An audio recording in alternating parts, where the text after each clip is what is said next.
Ele é integrante da Academia de Letras da Bahia e lança hoje o livro Sonhos de Viver, livro que reúne 6 contos sobre personagens cotidianos, personagens que precisam conciliar os desejos com uma dura realidade. Lançamento a partir das 6 horas da noite na própria Academia de Letras da Bahia, livro que sai pela editora Caramorê, do nosso querido Fernando Oberlander.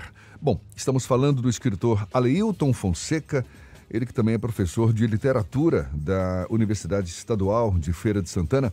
Pois a gente vai mergulhar um pouco mais nessa riqueza literária, conversando com o próprio Aleilton. Prazer recebê-lo aqui com a gente. Seja bem-vindo. Bom dia, Aleilton. Bom dia a todos e a todas. É um prazer enorme estar aqui, sobretudo para falar de literatura. Pois é, e olha, parabéns, mais um filho sendo lançado aí no mercado literário. Inclusive, eu já andei lendo a respeito. Você chegou a afirmar que tem a expectativa de que esse livro possa despertar interesse nos leitores em geral. Qual o poder de sedução você acredita que os Sonhos de Viver pode exercer sobre as pessoas, Aleilton? De fato, no momento, a literatura está atenta à realidade cotidiana. E isso é um fator de aproximação com relação ao interesse do leitor para com os livros. É um momento em que muitas questões estão postas no debate cotidiano. Questões de ambiente, questões das relações sociais, a questão do trabalho, a questão das políticas sociais. Todas essas questões estão no debate diariamente. Então, o escritor, nesse momento, ele está muito atento a isso. E qual é a função do escritor? É fazer repercutir na literatura aquelas questões que afligem a todos. E o nosso projeto nesse livro é, sobretudo, contar histórias que parecem acontecer no dia a dia.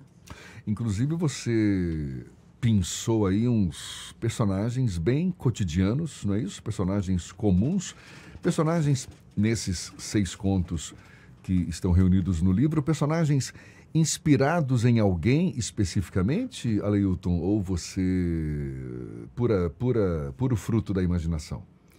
Há alguns anos, a professora Regina Del Castagnet, da Universidade de Brasília, fez uma ampla pesquisa na literatura brasileira contemporânea e chegou à conclusão que faltava a essa literatura a presença dos brasileiros humildes, dos trabalhadores, das pessoas simples, dos ofícios simples e tão fundamentais para o funcionamento normal da sociedade. E os escritores são atentos também a esses debates. E eu reconheci que desde o começo da minha trajetória literária, eu estou atento a esses, digamos, personagens humildes. Quem são eles? São essas pessoas do dia a dia que muitas vezes estão ao nosso lado, mas há uma certa invisibilidade social cercando-os.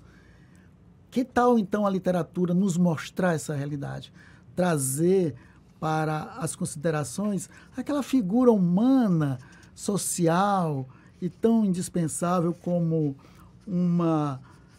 uma diarista, e aquele jardineiro, e aquele oleiro, e aquele músico, que às vezes são personagens que nós não encontramos nas histórias que lemos. Mas você se inspirou em alguém especificamente? Essa é a sua pergunta fundamental. O escritor se inspira direto ou indiretamente em tudo que observa, tudo que lê, tudo que vive e, sobretudo, tudo que inventa. A literatura é ficção, portanto, tudo é inventado, mas não se inventa do nada. Se inventa a partir de uma experiência prévia, de uma observação da vida. Por isso eu digo, o escritor é, antes de tudo, um observador. Por isso o escritor e o jornalista vivem de mãos dadas, porque um observa o fato da realidade e informa. O escritor observa o fato da realidade e transcende, e representa. Ele cria em torno de um material que ele recolhe da vida, da experiência. Transforma, né? Agora, não por acaso tem tanto jornalista que é escritor e tanto escritor que a gente não sabe quem começa primeiro, né, Leilton? Agora, Exatamente. aliás, Gabriel Garcia Marques dizia que tudo que ele escrevia tinha por base a realidade, né? Ele ia buscar, e era um jornalista também. É verdade. Mas me diz uma coisa, você fala do teu estilo pessoal, da sua relação com o seu público e com uma fatia de público muito interessante, específica, que são as comunidades escolares, né? Esses teus livros eles chegam nas escolas, os professores têm essa interação de fazer esses contos, essas histórias chegarem nas salas de aula? Certa vez, o escritor James Amado, irmão do Jorge Amado, me disse, depois de ler o meu livro de contos, que eu devia escrever mais para os jovens. Ele dizia, olha, eu vejo aqui na sua escrita um interesse do jovem pelos assuntos e o interesse dos jovens escolares, porque há algo de formação, de educação nos seus contos. E, de fato, a vida me encaminhou para esse lado. Meus livros têm sido muito adotados nas escolas, em Salvador, em várias cidades da Bahia, até fora da Bahia, e isso me leva para esse universo. Eu que sou professor universitário, portanto, trabalho com adultos, num curso de graduação e pós-graduação em letras, formando professores e trabalhando com literatura, eu tenho essa vantagem de estar nesse meio e perceber realmente o potencial educativo da literatura. E que isso é controverso, alguns acham que a literatura não tem que ensinar nada. Mas eu aprendi muito desde a infância lendo, com a literatura. Então, eu acredito nesse potencial educativo, formador do cidadão, que a literatura tem em essência. E está faltando literatura nas escolas brasileiras, Leilton? Precisava ter mais, porque é fundamental na formação de um cidadão um encontro com a leitura mais permanente, né? É preciso que a escola crie um espaço maior para a leitura e que dê liberdade de leitura aos alunos, que não dê a leitura apenas para cair na prova, mas que faça da leitura uma prática diária para além da escola. Não tem como a gente não, conversando com um professor, com um escritor, com alguém que se relaciona tanto com a juventude como você, a gente não refletir um pouquinho sobre esse assunto que está embargando todos nós hoje. Foi aquele episódio ontem em São Paulo, exatamente com o assassinato de uma professora, uma mulher que podia estar aposentada e fez essa escolha de estar em sala de aula. Esse vazio que coisas como a literatura deixa ocupado por essa onda de violência. Será que dá para fazer alguma relação com isso? A gente combate essa violência que está dentro das escolas, sobretudo na volta da pandemia, com arte, com literatura? Com certeza. Esse episódio me tocou muito de perto porque eu morei em São Paulo entre 94 e 97, na rua dessa escola. E o meu filho, no primeiro ano de estadia em São Paulo, estudou nessa escola, a Escola Tomásia Montoro. Uma escola, na época, uma escola muito boa, uma escola respeitada. E então essa notícia nos surpreendeu muito negativamente. Ficamos muito tristes com isso. E realmente, eu acredito que as artes têm essa capacidade de modelar o afetivo do ser humano, tocar as emoções e também desenvolver a empatia. É o que falta muito hoje. Muito da violência que nós vemos hoje resulta dessa incapacidade de se ver no outro, a incapacidade de ter empatia. E isso atinge todas as fases da vida. Você pode ter realmente um jovem, um adolescente ou ainda uma criança que tem um ato de violência porque, enfim, ele está num meio social, num meio econômico, que não lhe dá essa possibilidade de crescimento enquanto pessoa. A violência é a ausência, né, dessa subjetividade que leva... De sonho de viver. A amizade. É a falta do sonho de viver. não é? Que é o título aí do seu livro, e essas histórias que o senhor traz aí que o senhor não me permita a liberdade que você traz aqui em Sonhos de Viver, dá um pouco esse ânimo, essa luz, esse sentido.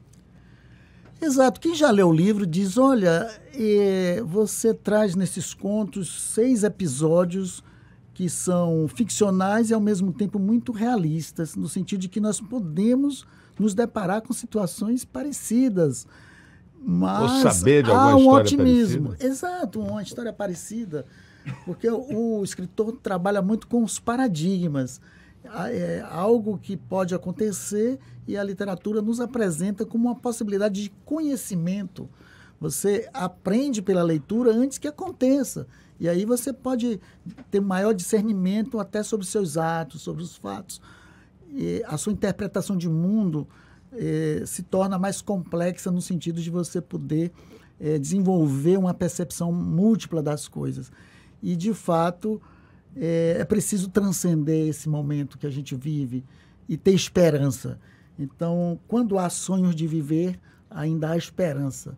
É muito legal essa colocação, porque a literatura sendo vista como uma fonte de conhecimento, de informação, exatamente para a nossa formação enquanto cidadão também, não é? Eu estava vendo você comentando, né, que ensinar a literatura na universidade, de certa forma, contribui para isso. E a literatura, ao longo da história, a gente sabe, são inúmeras as escolas, não é? Tem o romantismo, né, o barroco, simbolismo e tal. Hoje em dia, Aleilton, é possível afirmar que a gente vivencia uma escola literária específica, para não falar que não, são tendências contemporâneas, né, um pós-modernismo, isso a gente sabe. Mas é possível, já discute-se isso, que o momento atual é de uma escola específica e teria já essa escola definida? Eu tomo suas palavras, são tendências contemporâneas. Agora, de fato, eu observo e escrevo sobre um fenômeno que todos podem atentar, que é essa proximidade do tempo.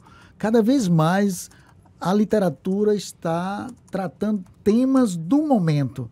Eu costumo refletir e faço palestras sobre essa questão, mostrando como muitas vezes um fato acontece hoje e amanhã nós lemos nos jornais, revistas, sobretudo na internet, nos meios da internet, poemas, contos, crônicas, enfim, narrativas e até romances que tratam de situações ficcionalmente que são muito recentes. Um exemplo disso é o romance Essa Gente, de Chico Buarque, que eu tive o prazer de escrever um artigo sobre esse livro para um livro e me deparei com uma literatura que eu chamei de literatura não da contemporaneidade, mas uma literatura da agoridade, porque os temas ali tratados, vividos pelos personagens, estão sendo vividos pela sociedade no dia a dia. São fatos muito recentes. Então, há essa tendência. Eu encontrei contos, poemas, inclusive organizei... A literatura na velocidade do jornalismo, exatamente. Quase. Aí é que se encontra esse texto da agoridade, ele está ali num entroncamento muito próximo com o jornalismo. Eu leio a notícia no jornal e leio um conto sobre o mesmo tema ali, ao mesmo tempo. Sonhos de Viver. Está aí, então, novo livro de Aleilton Fonseca, que vai ser lançado hoje na Academia de Letras da Bahia, a partir das 6 horas da tarde. Aproveite, por favor, Aleilton, para convidar o nosso público para esse lançamento e para conhecer, claro, esse seu novo filho, Sonhos de Viver. Com muito prazer, eu convido a todos e a todas, aqueles que gostam de ler, aqueles que podem gostar de ler, comecem já, porque a leitura é fundamental. Sonhos de Viver nos traz 6 histórias de fatos que podem acontecer com você na rua, diante do seu prédio, mas que trazem revelações sobre o caráter humano e a esperança de sobreviver num mundo tão difícil como nós vivemos hoje. Podem ir que será um prazer. Opa, valeu, muito obrigado, parabéns, mais uma vez, uma satisfação ter você aqui com a gente. Aleilton Fonseca, escritor, professor de literatura da UESF, não é? Universidade Estadual de Feira de Santana. Muito obrigado, Aleilton. Muito obrigado, bom dia. Um abraço forte. Agora são 7h49 na tarde FM.